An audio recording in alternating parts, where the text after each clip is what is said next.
Meron nga pala tayong natuklasan na isang sulit na pudtripan dito sa lugar ng Tagaytay. Dito nga kapag kakain kayo ay makikita nyo mismo yung taal. At tapos may mga affordable and masarap din yung mga food nila dito. Isa nga pala itong coffee shop sa Tagaytay na may magandang view. At pwede nga din pala ito gawing events place. Dito nga din pala ikinasal si Malupiton. At kung looking kayo ng events place nakita yung taal ay isa ito sa mga maire-recommend ko. Dalawa nga pala ang pwedeng gawing events place. Meron mismo dito sa coffee shop at pwede din naman sa baba na kung saan ikinasal si Malupiton. Napakapanalo nga pala ng mga food nila dito. At isa nga din pala ito sa mga dapat ninyong masubukan. Meron nga pala sila ditong hotdog and spam na good for breakfast meal. At may Oreo waffle din sila dito at beef quesadilla at kapag kinain mo yan magiging kamukha mo si Daniel Padilla.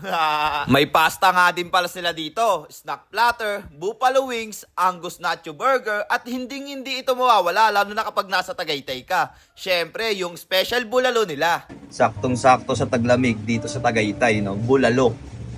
Yan. Isa ito talaga sa mga ino-orderan kapag dating dito sa Tagaytay. Yan, no?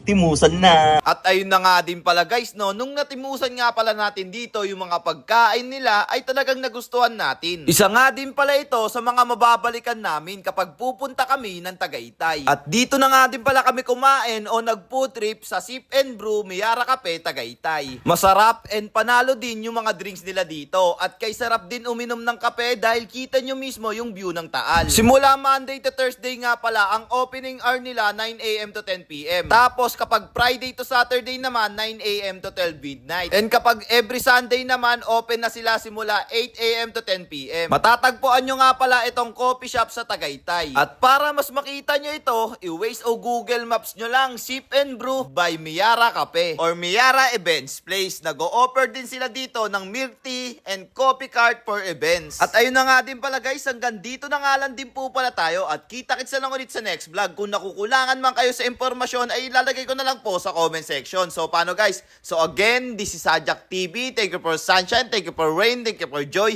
Ingat, salamat, bye bye, bleh! Let's guys go!